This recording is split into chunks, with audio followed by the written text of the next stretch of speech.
আসসালামু আলাইকুম viewers. Docker zero to hero module 5-এ আপনাদের সবাইকে স্বাগতম। তো এই মডিউলে আমরা দেখব ডকার কম্পোজ আর ডকার কম্পোজ দিয়ে কিভাবে আমরা ভলিউম মাউন্ট করব আর কি।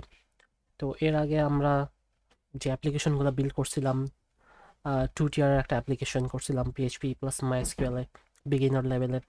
তো ওই অ্যাপ্লিকেশন আমরা ডকারের কমান্ড দিয়ে করছিলাম, প্লাস ওখানে আমরা কিন্তু আমাদের যে ডিবি ছিল সেটার ভলিউমটা আমরা মাউন্ট করিনি। তো আহ, এর কারণে যখন কোনো কারণে ডিবি রিস্টার্ট হবে, তো সব ডেটা কিন্তু লস হয়ে যাবে। তো আমাদের ডিবির জন্য অবশ্যই আমাদের ডেটাগুলোকে মাউন্ট করে রাখতে হবে, কারণ কোনো কারণে যদি ডিবি কন্টেইনারটা রিস্টার্ট হয় তাহলে কোনো প্রবলেম নাই, কারণ আমাদের ডেটাগুলো একটা সার্ভারের ফোল্ডারে মাউন্ট হয়ে থাকবে। তো যখন রিস্টার্ট হয়ে আবার নতুন কন্টেইনার ক্রিয়েট হবে, ও সেম আর কি ভলিউমকে কানেক্ট করবে। তো যার কারণে এটা খুবই ইম্পর্টেন্ট বিষয়। আর যদি আমরা প্রোডাকশন গ্রেড অ্যাপ্লিকেশন নিয়ে কাজ করতে চাই, আমাদের অবশ্যই ভলিউম মাউন্ট করতে হবে। এবং প্রোডাকশন গ্রেড অ্যাপ্লিকেশন ডেপ্লয়মেন্টের জন্য অবশ্যই আমরা ডকার কম্পোজ ইউজ করব, কারণ এটা রিইউজেবল। আমরা আম, একবার যদি ডকার কম্পোজ ফাইলটা লিখে ফেলি, আমাদের বারবার ওই সেম কমান্ড চালানো লাগবে না, আমাদের জাস্ট ওই ফাইলটাকে চালালেই হবে ডকার কম্পোজ আপ কমান্ড দিয়ে। এবং যখন সিআইসিডি করব, তখন ওই সেমভাবে সিআইসিডিতে আমরা আহ, সেই ডকার কম্পোজ ফাইলটাকে রেফার করে সেটাকে ডকার কম্পোজ আপ কমান্ড দিয়ে আর কি রান করাই দিব। তো যার কারণে আমরা এখন থেকে সব অ্যাপ্লিকেশন ডকার কম্পোজ দিয়েই ডিপ্লয় দিব। এবং আম, আমাদের কোনো যদি ডিবি থাকে, ডিবির সাথে ডেটা ভলিউম অ্যাটাচ করব। তো আমরা এখন ওই সেম কোড বেসে চলে যাই। আমাদের সেম কোড বেস, এটা চ্যাটবট একটা অ্যাপ্লিকেশন ছিল, যেটা পিএইচপিতে আর কি ফ্রন্ট এন্ড ব্যাক এন্ড দুইটাই একসাথে, এবং এর সাথে ডিবি ছিল, 2 টিয়ার অ্যাপ্লিকেশন। তো আমাকে প্রথমে যেটা করতে হবে, এর আগে আমরা তো ডকার ফাইল লিখছিলাম, ডকার ফাইল লিখে সেটা ডকার কমান্ড দিয়ে বিল্ড করছিলাম, ইমেজ বিল্ড করে দেন আমরা সেটা ডকার রান কমান্ড দিয়ে আর কি রান করাই দিছিলাম। এবং আমরা দেখেছিলাম যে কিভাবে আমরা ডিবি কন্টেইনারের সাথে পিএইচপি কন্টেইনার কানেক্ট করব, কারণ দুইটা আলাদা কন্টেইনার এবং সেম নেটওয়ার্কে থাকতে হয়। তো আমরা নেটওয়ার্কও অ্যাটাচ করছিলাম এর সাথে, সেম নেটওয়ার্কে। দেন আমরা ডিবির জন্য এনভায়রনমেন্ট ভেরিয়েবলগুলো পাস করছিলাম আর কি। তো যার কারণে কমান্ডটা অনেক বড় হয়ে গেছিলো, কিন্তু এখন আমরা যেহেতু ডকার কম্পোজ লিখবো, তো এটা রিউজেবল আর কি ডেপ্লয়মেন্ট হবে। এবং এই ডকার কম্পোজেও আমরা সেম ভাবে সবকিছু আর কি মেনশন করব। এবং ডকার কম্পোজের একটা মজার জিনিস হলো, এটা অটোমেটিক ভাবে আর কি আমাদের নেটওয়ার্কটা ক্রিয়েট করে ফেলবে। আমরা চাইলেও নেটওয়ার্ক আলাদাভাবে মেনশন করতে পারবো, কিন্তু আমরা হয়তো এই মডিউলে অত কিছু মেনশন করব না, নেটওয়ার্কটা মেনশন করব না, এটা অটোমেটিকই ক্রিয়েট হবে। এবং অটোমেটিক সেম নেটওয়ার্ক আর কি থাকবে, ডিবির জন্য যে নেটওয়ার্ক থাকবে, পিএইচপির জন্য সেম নেটওয়ার্ক থাকবে, অটোমেটিক ক্রিয়েট হবে ডকার কম্পোজ দিয়ে। তো যার কারণে শুরুতে যদি আমরা ডকার কম্পোজ দিয়ে করতাম, তো তাহলে অনেক কিছু কনসেপ্ট, আমাদের ব্যাকগ্রাউন্ড কনসেপ্ট হয়তো ক্লিয়ার হইতো না, যেটা ডিবাগিং বা পরবর্তীতে আমরা যদি কিন্তু কোনো কিছু মডিফাই করতে চাই, এটার জন্য আমাদের অবভিয়াসলি জানতে হবে আমাদের ব্যাকগ্রাউন্ডে কী কাজ হচ্ছে। তো আমরা এখানে প্রথমে একটা ডকার কম্পোজ ফাইল ক্রিয়েট করি, নিউ ফাইল থেকে ডকার compose .yml। প্রথমে আমাকে যেটা মেনশন করতে হবে সেটা হচ্ছে ভার্সন, ডকার কম্পোজার ভার্সন কত, আমরা এখানে 2 ইউজ করতেছি, এর জন্য 2 দিলাম। দেন আমাকে সার্ভিসগুলো লিখতে হবে। প্রথমে আমাকে বের করতে হবে যে আমাদের কি কি সার্ভিস আছে। তো যেহেতু এটা 2 টিয়ার অ্যাপ্লিকেশন, এখানে দুইটা সার্ভিস আছে, একটা হচ্ছে অ্যাপ্লিকেশন, একটা হচ্ছে ডিবি। যদি আমাদের এখানে 3 টিয়ার অ্যাপ্লিকেশন হইতো, যে ফ্রন্ট এন্ড আলাদা, ব্যাক এন্ড আলাদা, ডিবি তো অবভিয়াসলি আলাদা থাকবে, তো এখানে 3টা সার্ভিস হইতো। এবং এর সাথে যদি আমরা দেখা যাচ্ছে যে আরও কিছু স্ট্যাক অ্যাড করি, যেমন যখন আমরা মাইক্রো সার্ভিস ডেপ্লয়মেন্ট দিব, তখন আমরা এর সাথে রেডিস হয়তো অ্যাটাচ করব, তখন রেডিস আর একটা সার্ভিস হবে, তখন 4টা সার্ভিস হয়ে যাবে। তো এটা ডিপেন্ড করবে অ্যাপ্লিকেশন আর্কিটেকচারের উপর। তো এখানে যেহেতু দুইটা, আমরা দুইটা সার্ভিস মেনশন করব। তো সার্ভিসের মধ্যে আমাকে প্রথম যেটা মেনশন করব, আমরা এখানে ডিবিটা মেনশন করি, যে আমাদের একটা ডিবি আছে এবং ডিবি তে আমরা ইউজ করব মাইস্কেল। তো এটার ইমেজটা হবে মাইস্কেল, এবং এটা যেহেতু ইমেজটা অলরেডি ডকার হাবে আছে, তো এটা অটোমেটিক পুল করে ফেলবে। আমাদের এখানে কাস্টমার বা ইমেজ ইউজ করতেছি না, কিন্তু অ্যাপে আমরা যেহেতু ইমেজটা বিল্ড করব, আমরা সেখানে ডকার ফাইলের লোকেশনটা দেখাই দিব। কারণ আমরা এখানে কাস্টমার একটা অ্যাপ্লিকেশন বিল্ড করতেছি এবং ওই ডকার ফাইলটাই বিল্ড হয়ে একটা ইমেজ ক্রিয়েট হবে এবং সেটা অ্যাটাচ হয়ে যাবে। এবং আম, এখানে আমরা কন্টেনার নেমও মেনশন করে দিতে পারি যে কন্টেনার নেম কী হবে। তো তার আগে আমরা এখানে পোর্টসটা মেনশন করি, আমার অ্যাপ্লিকেশন কত পোর্টে চলবে। পোর্টস এটা হচ্ছে লিস্ট, এটা এখানে আমরা মাল্টিপল আর কি, দেখা যাচ্ছে যে যদি অনেকগুলো অ্যাপ্লিকেশন হয় তো মাল্টিপল পোর্টস অ্যাসাইন করতে পারি। যেহেতু আমরা এটা একটা ইনস্ট্যান্সেই, সেক্ষেত্রে আমরা একটা পোর্টেই ম্যাপ করব। এখানে ডিফল্ট পোর্ট 3306, তো আমরা ওই পোর্টেই ম্যাপ করব, আমরা ডিফারেন্ট পোর্টে ম্যাপ করতেছি না। এবং আমরা যখন নেক্সট মডিউল বা তার পরবর্তী মডিউলগুলোতে মাল্টিপল কন্টেনার নিয়ে কাজ করব, হয়তো আমরা ডিবি ক্লাস্টার কীভাবে ক্রিয়েট করতে হয় মাইস্কেলে সেটা দেখাবো ডকারে, তখন আমরা দেখাবো যে কীভাবে মাল্টিপল পোর্ট অ্যাসাইন করা লাগে। দেন আমি এখানে কন্টেইনার নেম দিয়ে দিব, কন্টেইনার নেম ডিবি। এখানে আর কি আমরা সেম নেমেই রাখবো, কারণ এই config.php-তে এর আগে আমরা হোস্টটা ডিবি রাখছিলাম, তো এটা সেম নেমেই হতে হবে, আদারওয়াইজ কানেকশন ইস্যু হতে পারে। তো আমরা সেম নেম রাখবো, এটা মনে রাখতে হবে। দেন এনভায়রনমেন্ট ভেরিয়েবল আমাকে লিখতে হবে, কারণ এই ডিবির ইউজার নেম থাকবে, পাসওয়ার্ড থাকবে, ডেটাবেস থাকবে। তো ইউজার নেম রুটেই রাখতেছি এখানে, জাস্ট পাসওয়ার্ড আর ডেটাবেসটা চেঞ্জ করলেই হবে। এনভায়রনমেন্টে মাইস্কুয়েল রুট পাসওয়ার্ড যেটা হবে সেম ইউজ করব, 1test2 সেম ক্রেডেনশিয়াল, এর আগের ভিডিওতে যেই ক্রেডেনশিয়াল ইউজ করছিলাম, মাইস্কুয়েল ডেটাবেস নেম চ্যাট দিয়েছিলাম, তো চ্যাটই হবে এখানে। এবং নেক্সট যেটা করতে হবে, আমাকে ভলিউমস অ্যাটাচ করতে হবে, কারণ এটা ভলিউমসটা যদি অ্যাটাচ না করি আমার ডেটা লস হবে যদি কোনো কারণে অ্যাপ্লিকেশন রিস্টার্ট নেয় আর কি। তো আমি এখানে ফোল্ডারে আমি অ্যাটাচ করে দিচ্ছি, বাট এটা চাইলে চেঞ্জ করা যায়, এটা লোকেশন ওয়াইজ ডিপেন্ড করবে। আমি এখানে একটা ফোল্ডার ক্রিয়েট করব ডিবি ভলিউম নামে, এবং ওইখানে আমি মাউন্ট করব। এবং আমরা জানি যে মাইস্কুয়েলের যে ডেটা লোকেশন সেটা হচ্ছে /var/lib মাইস্কুয়েল। তো এই লোকেশনের ডেটাগুলো আমার ডিবি ভলিউমে স্টোর হবে আর কি। এই জন্য আমি একটা ডিবি ভলিউম ফোল্ডার ক্রিয়েট করে নেব। আমার ফোল্ডার ক্রিয়েট হয়ে গেছে, এটা এখন ফাঁকা আছে, কিন্তু আমি যখন কম্পোজটা আপ করে দিব তখন এখানে কিন্তু ডেটাগুলা অটোমেটিক মাউন্ট হয়ে যাবে। এবং যখন নতুন নতুন ডেটা আসতে থাকবে তখন অটোমেটিক এইখানে ডেটা আর কি ক্রিয়েট হইতে থাকবে। দেন আমি এর আগে করছিলাম যে আমি ম্যানুয়ালি ডিবি কন্টেইনারের ভিতর এক্সেক করে সেখানে আমি মাইস্কুয়েল কমান্ড ইউজ করে লগ ইন করছি, লগ ইন করে দেন আমি কুয়েরি ডেটাবেস ক্রিয়েট করছি, ডেটাবেস ক্রিয়েট করে টেবিল সবগুলো ক্রিয়েট করতেছে, মানে আমাকে সব কোয়েরি চালাইতে হয়েছে। দেন ইনসার্ট কমান্ড দিয়ে সব কোয়েরি আমি কপি করে নিয়ে গেছিলাম এই যে ডেটাবেস ফোল্ডার, এই যে চ্যাট যে এসকিউএল আছে এখানে আমি এই ইউজারগুলো ইনসার্ট করছিলাম, সব কিছু টেবিল ক্রিয়েট করছিলাম, মানে ফুলটা কপি করে আমি আর কি চালাই দিছিলাম আর কি ম্যানুয়ালি। কিন্তু এখন আমি এই জিনিসগুলো করব না, কারণ আমি প্রথমে দেখাইছিলাম যে আসলে কীভাবে কাজ করে জিনিসগুলো, কিন্তু এখন আমি সব কিছু অটোমেটেড করব।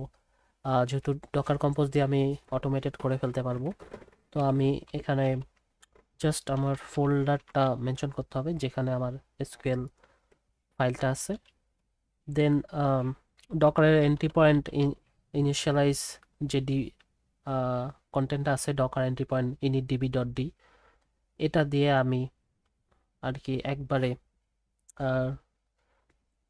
রাইট করে ফেলতে পারবো। রাইট, যেটা আর কি এসকিউএল ফাইলটা একবারে রান করে দিতে পারবো। আর আমাকে যখন কন্টেন্টটা ক্রিয়েট হবে ডিবির ভলিউমে, অটোমেটিক ওই এসকিউএল স্ক্রিপ্টটা চলবে, আমাকে ম্যানুয়ালি আর কোনো কিছু করা লাগবে না। তো ডকারের এন্ট্রি পয়েন্ট যেটা করবে সেটা হচ্ছে মানে ইনিশিয়ালাইজের টাইমে ডেটাবেস যখন ইনিশিয়ালাইজ হবে তখনই ওই এসকিউএল ফাইলটা চালাবে আর কি।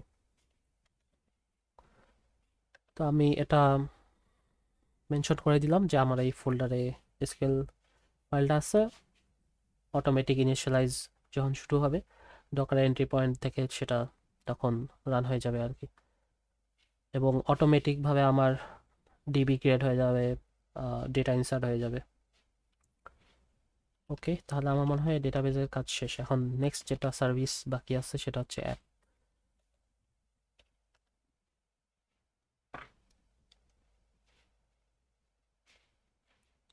এখন অ্যাপের প্রথমে আমাকে যেটা করতে হবে, ইমেজ লাগবে। তো আমার তো ইমেজ, এটা কাস্টম ইমেজ, তো আমাকে এটা বিল্ড করতে হবে। তাহলে আমাকে বিল্ড বিল্ড করার যেই আর্গুমেন্টটা সেটা দিতে হবে, বিল্ড দিয়ে বিল্ড কোলন দিয়ে আমাকে ডকার ফাইলের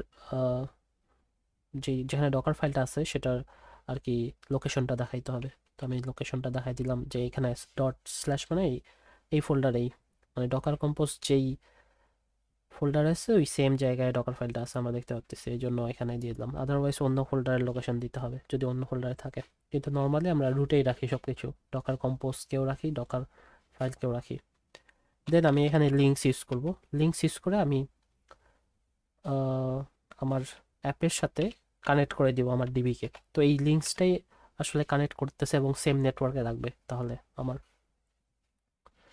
মানে ডিবির সাথে আমার অ্যাপ্লিকেশনটা সেম নেটওয়ার্কে থাকবে।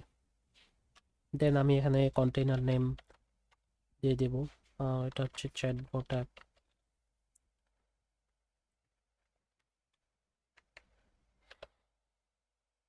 তারপরে আমি পোর্টস দিয়ে আর কি ম্যাপিং করে দেব। আমি এটা 5600-তে রান করাবো, এবং যেহেতু এটা ডিফল্ট পোর্ট হবে 80, কারণ আমরা ডকার ফাইলে এক্সপোজ করছি এটা 80-তে, এবং অ্যাপাচির যে লোকেশনটা ছিল আর কি, যে এখানে 80 দেওয়া আছে, এবং অ্যাপাচিটার ফরগ্রাউন্ডে চলবে। আমরা অ্যাপাচির যে কমান্ডটা আছে সেটা চালাই দিছিলাম সার্ভিসটা। তো এই 80 পোর্ট থেকে আমরা ম্যাপ করে নতুন পোর্টে নিয়ে যাব, এবং সেটা এখানে মেনশন করে দিছি আর কি পোর্টস। এখানে পোর্টস চাইলে এটা চেঞ্জ করা যায়। এবং আমরা এর আগে দেখছিলাম যে আমাদের যে ডিফল্ট পোর্টটা সেটা পরে থাকে, এবং যেটা অ্যাসাইন করব যেই পোর্টে চলবে সেটা প্রথমে থাকবে আর কি। তো আমার মনে হয় এই পর্যন্তই ডকার কম্পোজ ফাইলের কাজ। আমার ডিবির সব যে কম্পোনেন্টগুলো ছিল সেগুলো আমার মনে হয় সব ঠিকঠাক মতো লেখা হয়ে গেছে। আমার অ্যাপ্লিকেশনও ঠিকঠাক মতো সব কম্পোনেন্ট আছে। এখন চেক করতে হবে config.php সাথে ম্যাচ করে কিনা। এখানে হোস্ট নেম ডিবি দিতে হবে, ইউজার নেম রুট সেম আর কি, ক্রেডেনশিয়াল ডিবি নেমও সেম দিতে হবে। এই সব কিছু যখন ঠিক থাকবে তখন আমরা আর কি ডকার কম্পোজ কমান্ডটা চালাবো। তো তার আগে যাদের ডকার কম্পোজটা ইনস্টল করা থাকবে না, এটা ইনস্টল করে নিতে হবে। এই ইনস্টলের কমান্ডটা আমি টিউটোরিয়াল লিঙ্কে দিয়ে দিব। তো আমি আমার ব্লগে টিউটোরিয়াল থাকবে লিঙ্ক, এখানে সব কিছু কমান্ডাই থাকবে আর কি, কীভাবে রান করাইতে হবে। তো ওখানে আমি প্রথমেই আর কি কমান্ডগুলো দিয়ে দিব যে কীভাবে ডকার কম্পোজ ইনস্টল করতে হবে। তো ডকার কম্পোজ অবভিয়াসলি ইনস্টল থাকতে হবে, দেন আমরা এই ডকার কম্পোজের কমান্ডগুলো রান করাইতে পারবো।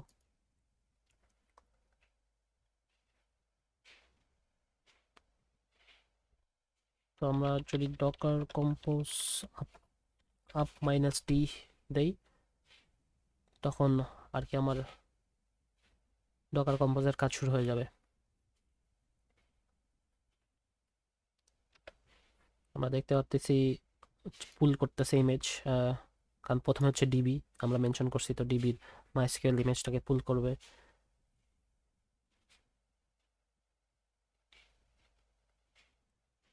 ডিবির কাজ শেষ হওয়ার পর এখন অ্যাপ্লিকেশন বিল্ড করতেছে, অ্যাপ্লিকেশনের যে ডকার ফাইল সেটা বিল্ড করবে।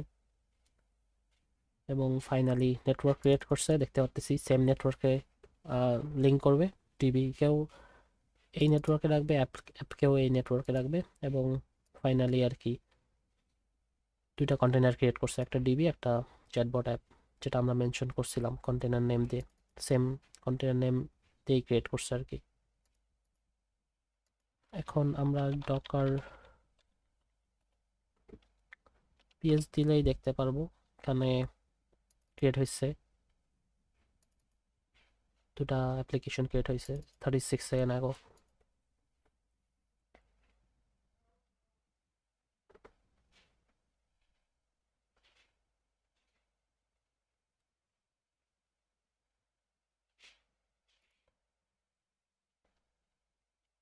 তো এখন আমরা যদি ওখানে যাই, 5600 পোর্টে হিট করার পর আমরা দেখতে পারবো অ্যাপ্লিকেশন চলতেছে। এখন হাই দিলে আমি দেখতে পাচ্ছি যে আমাকে রিপ্লাই দিচ্ছে, hello how can I help you. Then অ্যাডমিশনের কথা লিখলে অ্যাডমিশনের সব ইনফো আসতেছে, কীভাবে অ্যাপ্লাই করতে হবে, undergrad, postgrad, international, quota etcetera.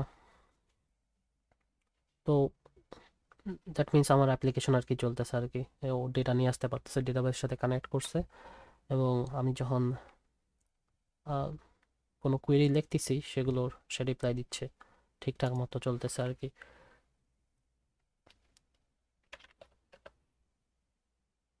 তো ম্যাপ লিখলে এখানে ক্যাম্পাস ম্যাপের লিঙ্কও দিয়ে দিচ্ছে। তো দ্যাট মিনস যে আমার অ্যাপ্লিকেশন ঠিকঠাক মতো চলতেছে। আমরা ডকার কম্পোজ দিয়ে আর কি দু 2 টিয়ার অ্যাপ্লিকেশন আর কি ডিপ্লয়মেন্ট করলাম এখানে। দেন যদি আমরা এখানে লগ দেখতে চাই আমার অ্যাপ্লিকেশনের, আমরা ডকার লগস -f দিয়ে কন্টেনার নেম যদি দেই তাহলে আমরা লগস দেখতে পারবো। আমরা দেখতে পাচ্ছি যে এখানে কি কি রিকোয়েস্ট আসতেছে, গেট, পোস্ট, রিকোয়েস্ট যেগুলো হচ্ছে এবং কোন ফাইলে হচ্ছে সেগুলো দেখতে পারবো, এর সাথে স্ট্যাটাস কোড।